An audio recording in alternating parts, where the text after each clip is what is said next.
Shalom mes bien-aimés dans le Seigneur Jésus-Christ.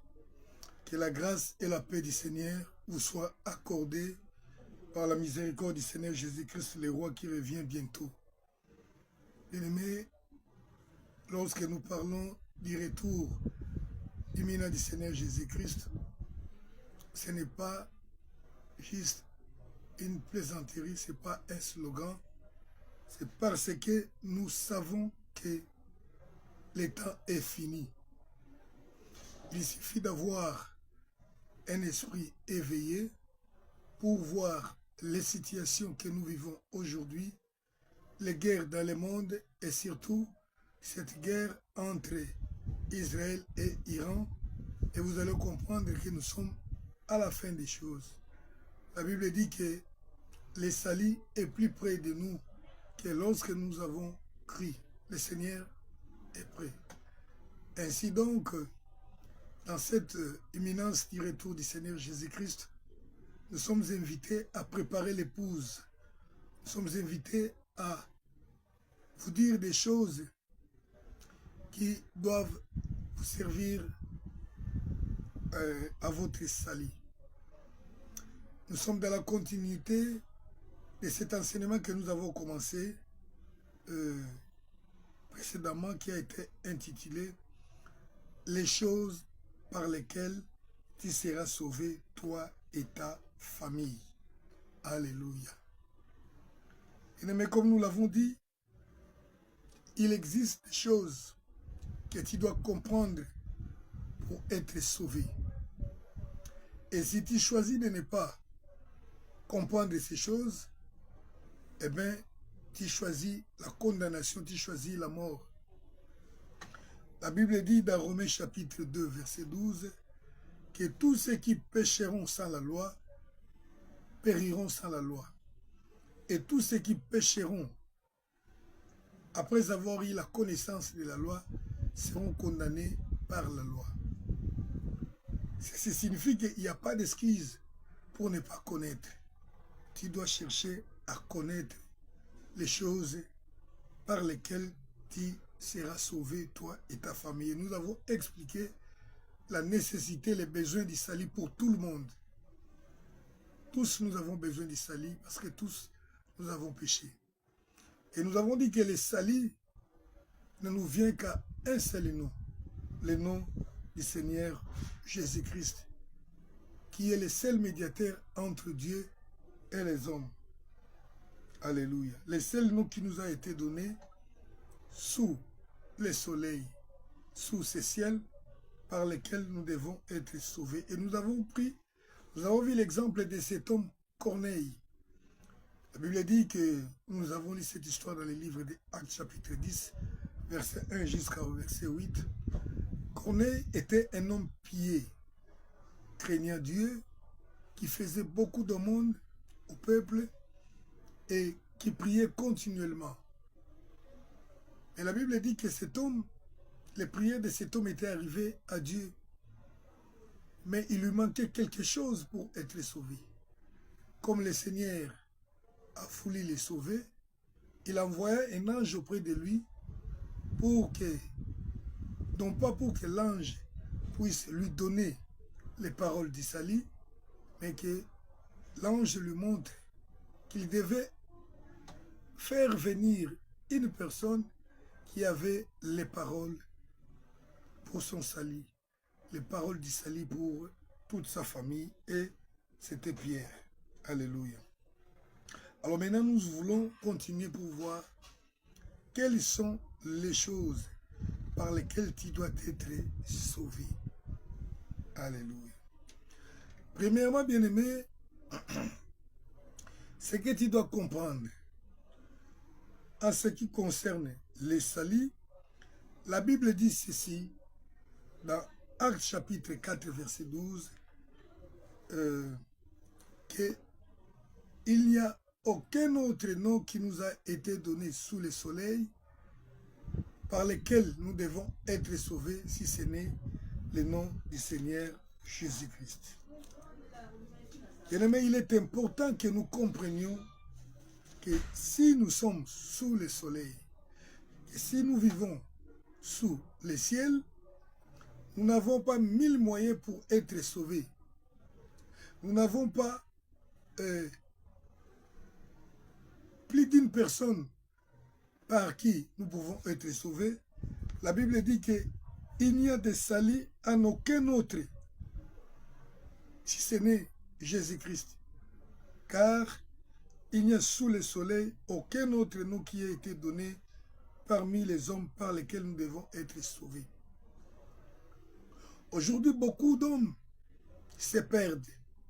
Beaucoup d'hommes sont perdus et ils sont convaincus qu'ils sont sauvés, qu'ils vont vivre un jour une vie éternelle. Ils se disent, vous voyez, chaque peuple a son Dieu. Chaque peuple a son prophète. Il y a tel prophète pour les Noirs, il y a tel autre pour les Blancs. Il y a tel prophète pour les peuples de la race rouge ou jaune, il y a tel autre pour ceci. Bien aimé, laisse-moi vous dire une chose. La Bible déclare qu'il n'y a aucun autre nom. Et pourquoi la Bible le dit? Parce qu'il est écrit, toujours dans la Bible, qui est la vérité, la parole de Dieu, 1 Timothée chapitre 2, verset 5, la Bible dit qu'il n'y a qu'un seul Dieu et un seul médiateur entre Dieu et les hommes, c'est Jésus-Christ, homme. Alléluia. Je vais le lire. 1 Timothée chapitre 2, verset 5. Car il y a un seul Dieu et aussi un seul médiateur entre Dieu et les hommes, Jésus-Christ, homme. Bien aimé, on nous a appris à l'école qu'il y a un tel Dieu qui est adoré par tel peuple qui s'appellerait ceci, cela. On dit, c'est ce même Dieu qui est appelé en ce nom dans tel contrée de la terre. Mais laisse-moi vous dire, il n'y a pas plusieurs dieux. Il n'y a qu'un seul Dieu. Un seul. Et pour connaître ce Dieu-là nous est connecté par un seul homme, c'est Jésus-Christ. Si on vous dit que voilà, vous, les Noirs, vous avez votre Dieu, et les Blancs ont aussi leur Dieu, si s'avère que ce Dieu-là n'a pas pour intermédiaire Jésus-Christ, ça ce n'est pas un Dieu. Parce que le seul homme qui est mort pour les péchés des hommes, c'est Jésus-Christ. Le seul homme qui est mort et qui est ressuscité, c'est Jésus-Christ. Et c'est la preuve qu'il ressuscitera aussi ceux qui croiront en Dieu par lui. C'est la seule personne qui est mort et qui est ressuscité. Et s'il est mort, il est ressuscité, c'est parce qu'il n'avait commis aucun péché. D'ailleurs, il n'avait pas le droit de mourir, mais il est mort non pas par obligation, il n'est pas mort parce qu'il devait mourir, mais il est mort tout simplement parce qu'il a accepté de mourir afin de donner la vie à tous les humains qui meurent naturellement à cause du péché. C'est ça la première et la grande vérité que tu dois connaître. Le salut ne se trouve qu'à un seul homme.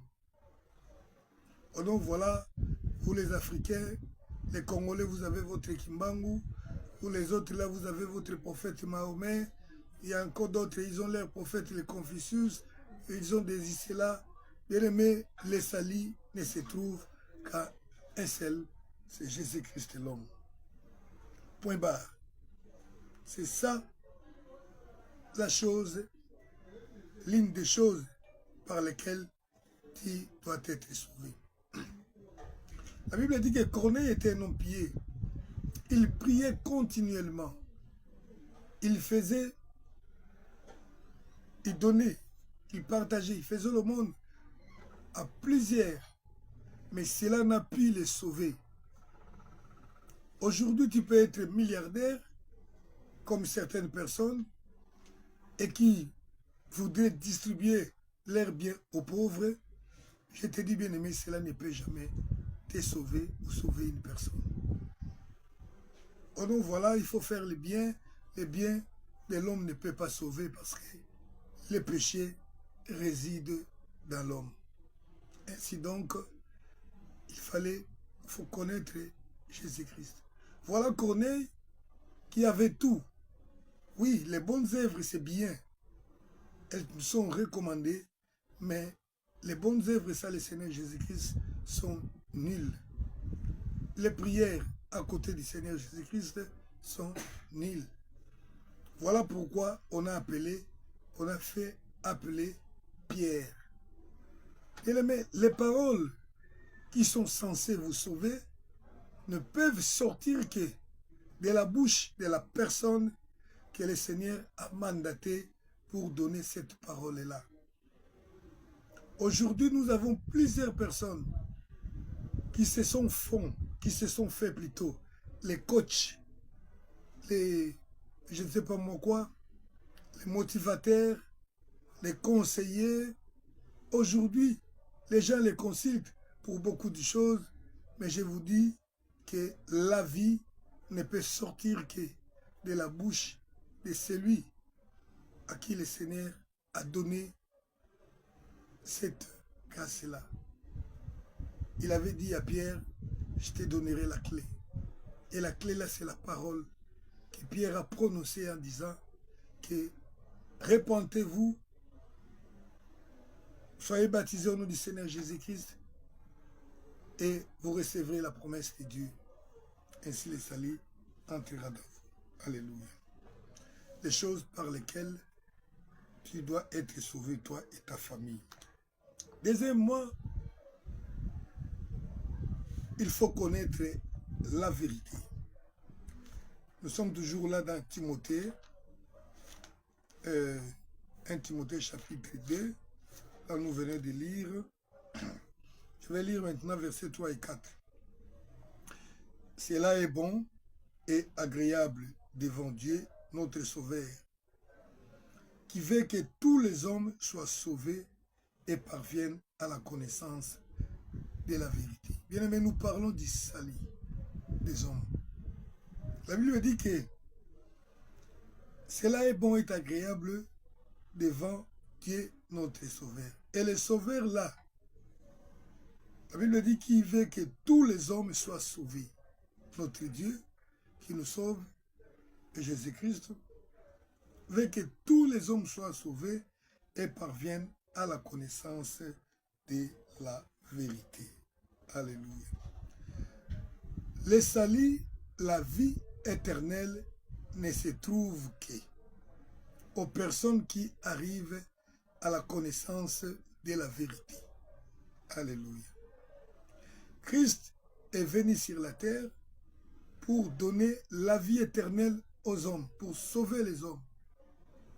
Mais la Bible dit ceci. Il dit, quelque part dans Jean, chapitre 17, verset 3, que la vie éternelle, c'est de connaître toi, le vrai Dieu, et celui que tu as envoyé, Jésus-Christ, homme. Donc, les saluts dont nous parlons, la vie éternelle dont nous parlons, Jean 17, verset 3, Jean 17, verset 3, or, la vie éternelle, c'est qu'ils te connaissent, toi, le seul vrai Dieu, et celui que tu as envoyé, Jésus-Christ, homme. Le salut ne se trouve qu'à un seul nom, au nom du Seigneur Jésus-Christ. Et lui, Jésus, qui veut nous sauver, veut que nous puissions arriver à la connaissance de la vérité. Il veut que tous soient sauvés et parviennent à la connaissance de la vérité. Il y a un mystère là. Le salut se trouve en ceux qui connaissent la vérité. C'est pourquoi le Seigneur, qui veut nous sauver, fait que nous parvenions à la connaissance de la vérité. Or, quoi la vérité? La vérité, c'est Jésus-Christ lui-même. Alléluia. Dans Jean 14, verset 6, il a dit, « Je suis le chemin, la vérité et la vie. » Il dit ceci, « Le Dieu qui veut nous sauver veut que nous parvenions à la connaissance de la vérité. » Donc, pour être sauvé, il faut connaître la vérité. Et la vérité, c'est Jésus-Christ. Voilà pourquoi dans Jean 17, 3, il dit ceci, « La vie éternelle, c'est de connaître toi, le seul vrai Dieu, et celui que tu as envoyé, Jésus-Christ. » C'est la vérité que nous devons connaître. Les salis nous arrivent lorsque nous connaissons Jésus-Christ, lorsque nous connaissons la vérité, et cette vérité, c'est Jésus-Christ. La vérité, c'est la parole. La parole, c'est Jésus. Alléluia. Jean 17, verset 17, « Sanctifie-les par ta vérité, et ta parole est la vérité. » Or, la vie éternelle, c'est qu'ils te connaissent, toi, le seul vrai Dieu, et celui que tu as envoyé, Jésus-Christ. Connaître Jésus-Christ, bien-aimé, c'est ça ce qui importe. Or, connaître Jésus-Christ, c'est quoi? Ce n'est pas connaître simplement son nom. Parce qu'à un certain moment, nous avons vu des gens qui se promènent partout pour dire, est-ce que tu connais le nom de Dieu? Et ils vous expliquent, soit Jéhovah, soit Yahvé, des histoires comme ça. La Bible dit que le seul nom qui nous a été donné, c'est le nom du Seigneur Jésus-Christ. Je peux connaître ou ne pas connaître Yahvé, Jéhovah, tétragramme, je ne sais pas quoi, mais le nom qui sauve, c'est le nom de Jésus-Christ. Or, connaître Jésus-Christ, ce n'est pas connaître le nom. Tu ne peux pas dire à quelqu'un que je te connais parce que tu connais son nom. Non. Connaître une personne, c'est avoir la relation avec elle. C'est quand je suis en relation avec toi, cette relation-là nous poussera à être ensemble. En étant ensemble, je vais connaître ce que tu es, ce que tu aimes, ce que tu veux et ce que tu ne veux pas. Connaître Jésus-Christ, c'est connaître ce qu'il veut et ce qu'il ne veut pas. Alléluia. C'est ça, je dirais, connaître Jésus-Christ. Parce que c'est par la connaissance du Seigneur Jésus-Christ que nous sommes sauvés. Vous voyez, Corneille, qui nous a servi d'exemple dans cet enseignement, il avait tout, mais il ne connaissait pas encore Jésus-Christ comme il devait le connaître, comme son sauveur, comme son Seigneur. Il ne le connaissait pas, il ne connaissait pas ce que voulait le Seigneur. Alors, lorsque vous arrivez à connaître ce que veut le Seigneur, bien-aimé, là, vous êtes déjà arrivé au salut. Que veut le Seigneur? Ce que le Seigneur veut, 1 Thessaloniciens chapitre 4, verset 3, il dit, ce que Dieu veut, c'est votre sanctification. Alléluia. Connaître Dieu, c'est connaître ce qu'il veut. Et qu'est-ce qu'il veut? 1 Thessaloniciens 4, verset 3, il dit, ce que Dieu veut, c'est votre sanctification. Alléluia. La sanctification, bien-aimée, nous arrive maintenant dans notre chemin du salut. Je dois connaître le Seigneur Jésus-Christ, non pas seulement par la connaissance de son nom, avoir la relation et connaître ce qu'il veut et ce qu'il ne veut pas. Or, qu'est-ce qu'il veut de nous ou pour nous? Il veut que nous soyons sanctifiés. Alléluia. Ce que Dieu veut, c'est votre sanctification. Alors, ceci nous amène à chercher à comprendre c'est quoi la sanctification. Bien sûr, la sanctification, c'est un mot français qui dit c'est l'action de se sanctifier ou les résultats de se sanctifier. C'est ça, la sanctification. Alors, sanctifier, c'est quoi? Sanctifier, c'est mettre de côté quelque chose ou quelqu'un pour un usage sacré.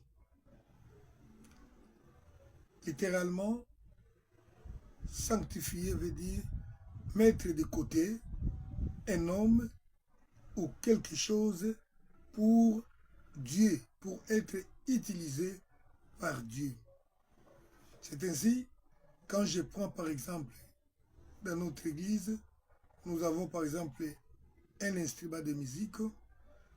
Je dis cet instrument est sanctifié, c'est-à-dire que nous l'avons mis de côté pour l'usage de Dieu seulement. C'est un instrument de la musique, tout le monde peut l'utiliser, mais lorsque cet instrument est sanctifié, il ne peut être utilisé que pour la musique du Seigneur. Ça, c'est pour quelque chose comme un instrument. Ça peut être tout.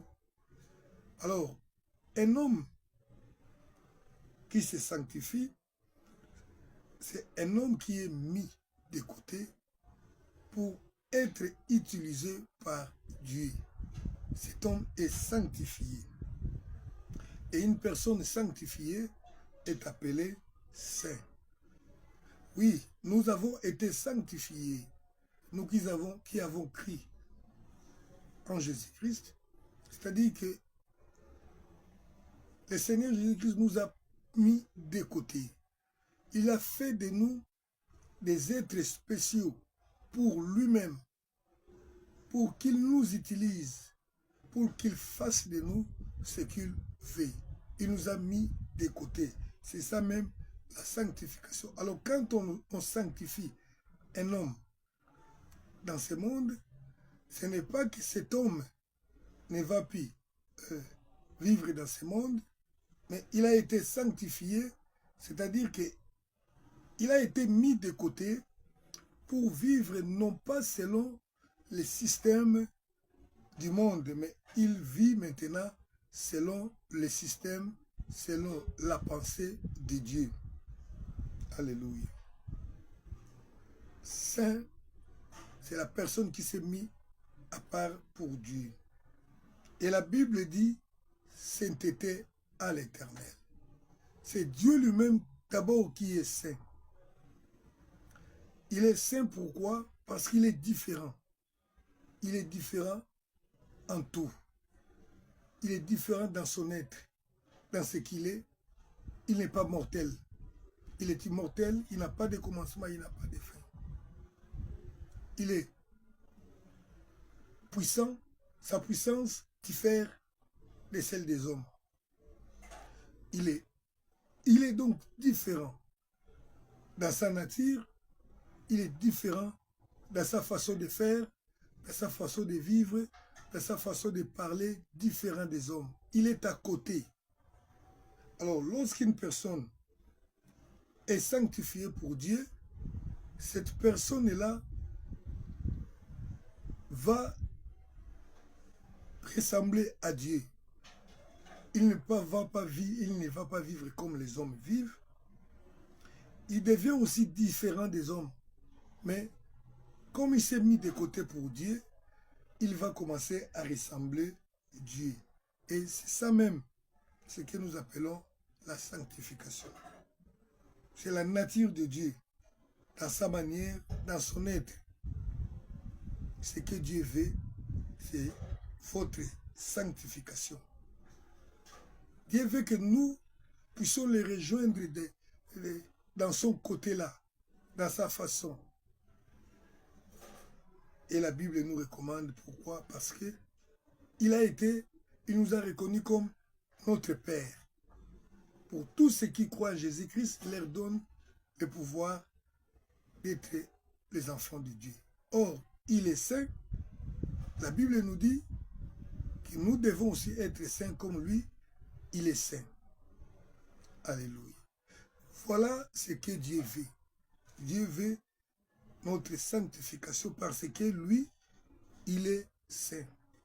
Si vous voulez comprendre la sanctification la même, être comme Dieu, lisez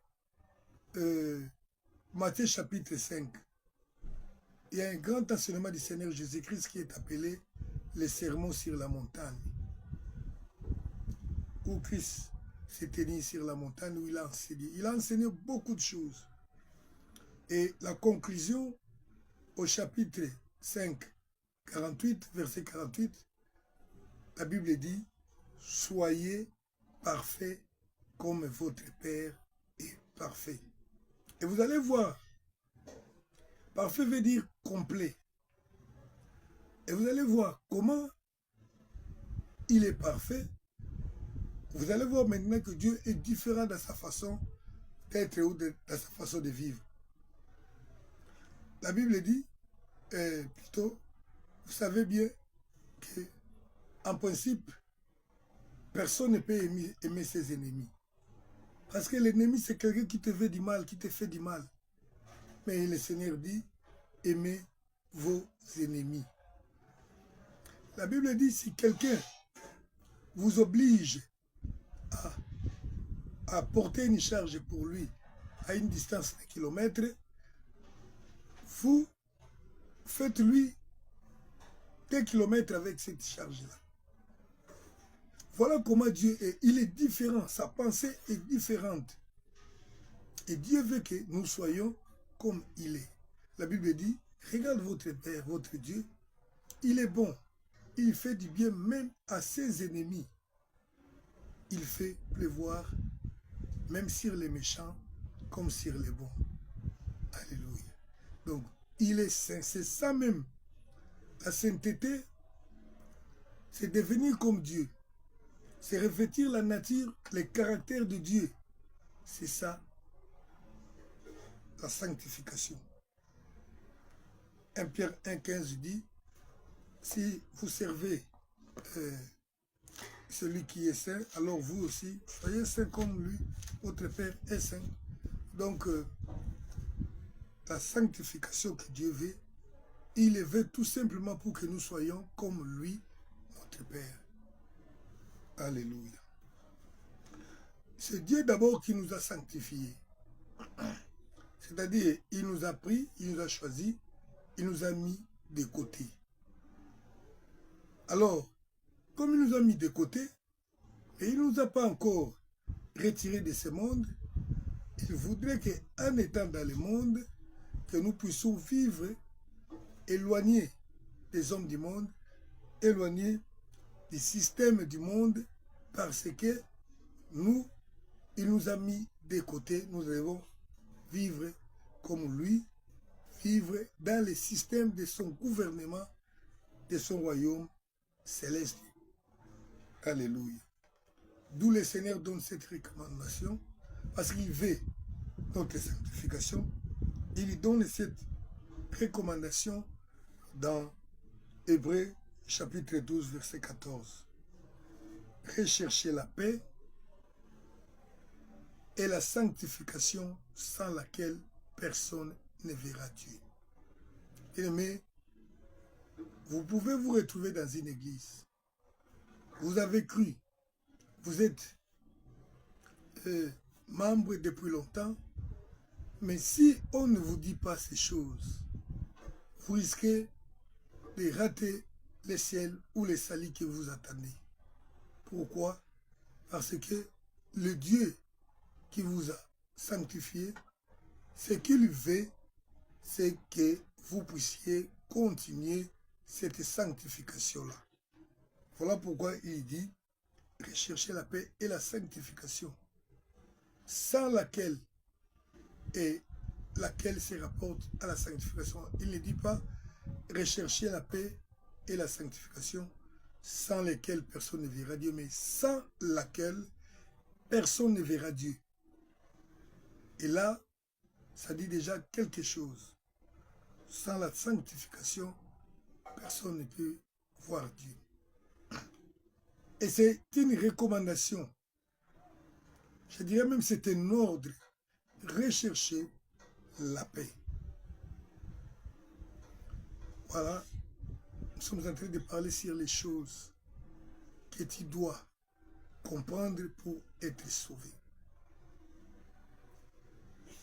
Alors, comment rechercher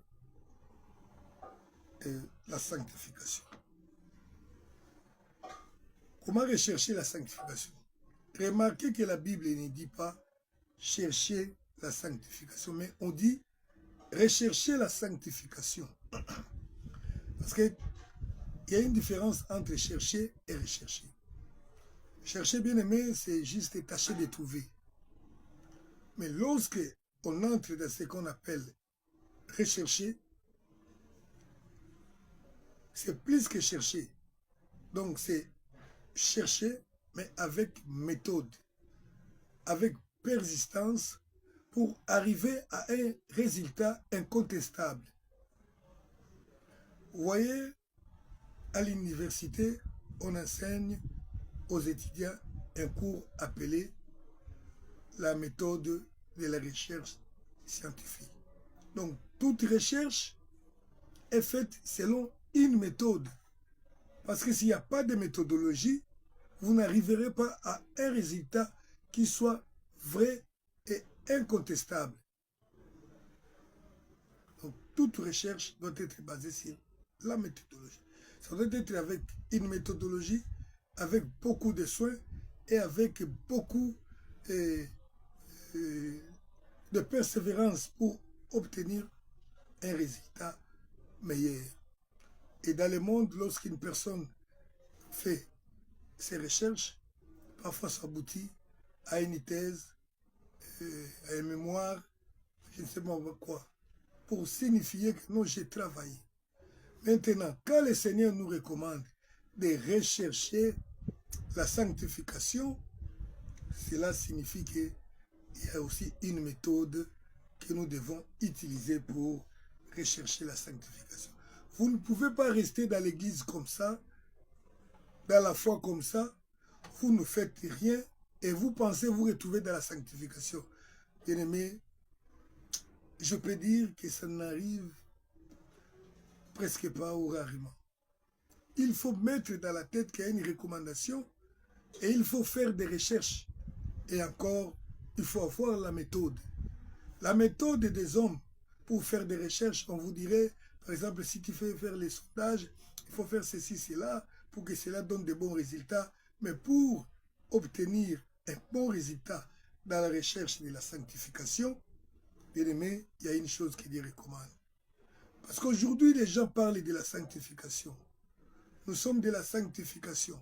La sanctification, mais parfois, ce n'est pas la sanctification. Parfois, les résultats que nous voyons en eux, ce n'est pas la sanctification. La sanctification doit être recherchée selon Dieu.